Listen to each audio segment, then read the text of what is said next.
One of the bigger misconceptions that I always have heard over the years about reptiles is they're slimy, they're unholy creatures. A lot of people just have irrational fears about them, because their parents and their parents' parents have always told them snakes are bad, or oh, they're gross. So that's something that we've been working on forever.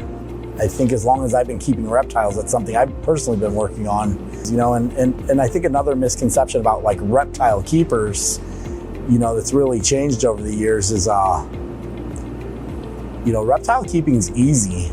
Like, a lot of people try to overcomplicate it. I feel like there's a lot of gatekeeping in this industry to make it seem like people have the secret ticket to keeping reptiles and stuff. It's actually very easy to do if you just do your research and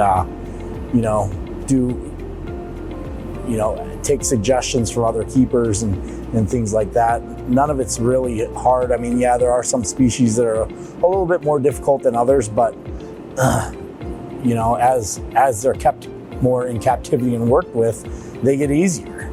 Everybody thinks that reptile keepers are sleaze bags and trashy people and stuff like that, and over the years, going through the industry, I've met doctors and a lot of professional types that really enjoy keeping reptiles.